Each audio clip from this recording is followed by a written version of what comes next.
Hali si hali katika taifa la Tanzania. Serikali ya Rais Samia Suluhu Hassan iliamua kulipua kanisa la Katoliki kupitia mabomu.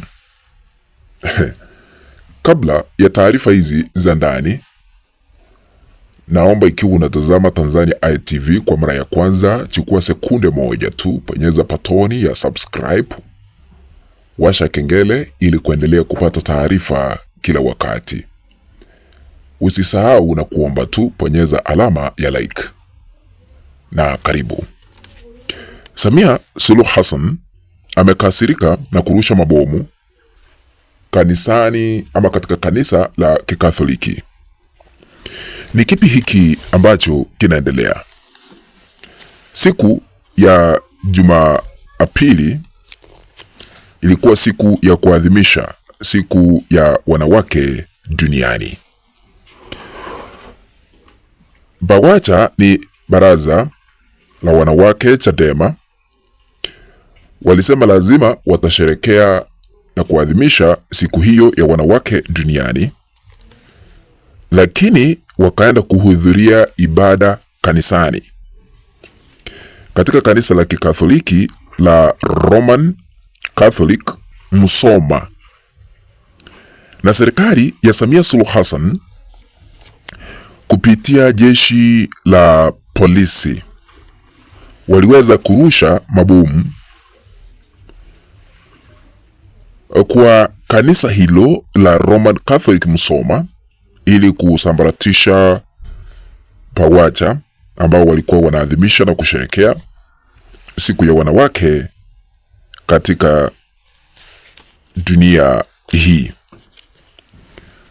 Tunashangaa kwa nini serikali ya Samia Suluhu Hassan inaamua kurusha mabomu ya kutoa machozi kwa BAWACHA, yaani baraza lile la wanawake wa Chadema, kwa sababu walikusanyika wakaenda kuhudhuria ibada kanisani ili kuomba, kusali pamoja na Wakristo wengine, lakini serikali inasema ni kukiuka sheria. Ikumbukwe ya kwamba hapo mapema serikali ya Rais Samia Suluhu Hassan ilitangaza hatari haikuwa inataka BAWACHA ama baraza la wanawake Chadema kusherekea na kutembea na kuadhimisha siku ya wanawake duniani, jambo ambalo liliweza kusababisha na polisi, jeshi la polisi limeweza kudhibitisha kwamba katika haswa jeshi la polisi mkoa wa Pwani likathibitisha ya kwamba wameweza kuwakamata wanachama wa Chadema 29 kufikia sasa, wakiwepo wanawake 20 na wanaume 9 kisha kuhojiwa.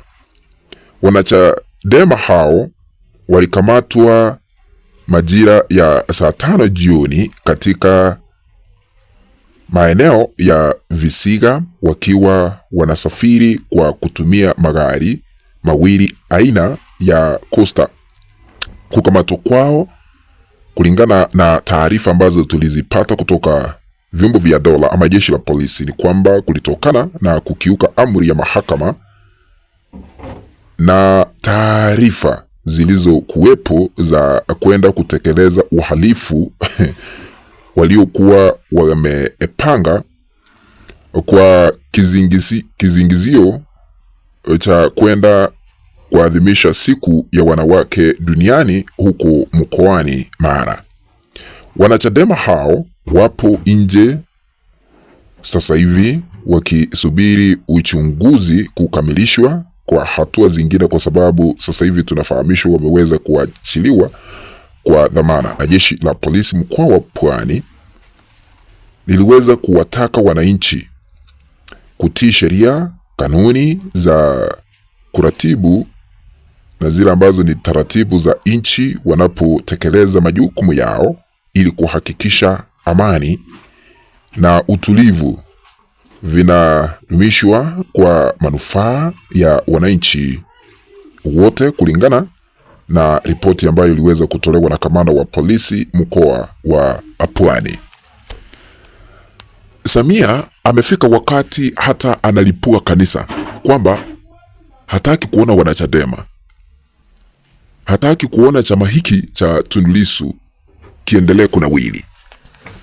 Ni kwa sababu ya siasa. Kwa hivyo yeyote ambaye ni mwanachadema ni adui wa Samia Suluhu Hassan.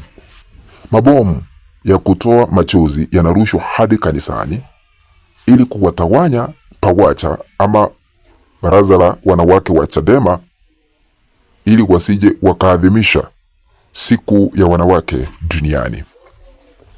Huu ni ukiukaji mkubwa wa haki za kibinadamu, kwa sababu kusherekea kuadhimisha siku sio shida ama sio changamoto wala sio kukiuka sheria.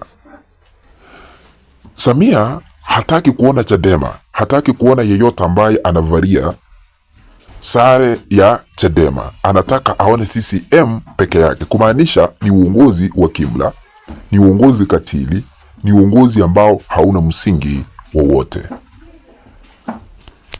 Amesumbua Tundu Lissu, ameshtakiwa kwa kosa la uhaini pasipokuwa na makosa yoyote. Akina John Heche wanawekelewa kesi hapa na pale, ambaye ni makamu mwenyekiti wa kitaifa katika chama cha demokrasia na maendeleo katika taifa la Tanzania.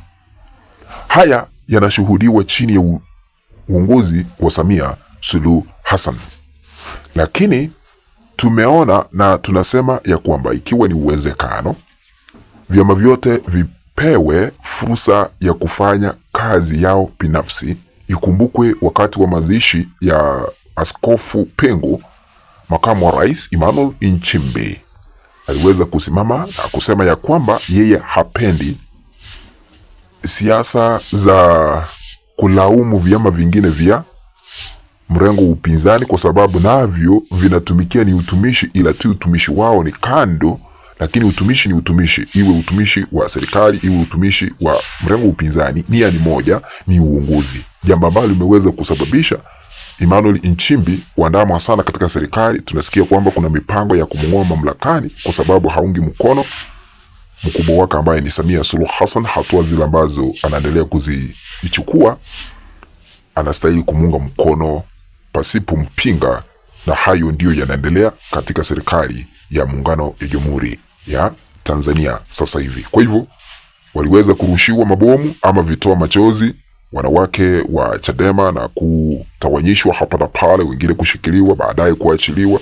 Hawakuwa wanatakiwa kufanya sherehe yoyote, hawakuwa wanatakiwa kuadhimisha siku ya wanawake duniani. Je, huu ni ungwana? Kufikia hapo, mpenzi mtazamaji wa Tanzania ITV, ndipo nahitimisha kanda hii. Tukutane baadaye, lakini ikiwa hauja subscribe, chukua sekunde moja tu, nyeza batoni ya subscribe, washa kengele ambacho kipo hapo kando, ili kuendelea kupata taarifa za ndani kila wakati. Kwaheri.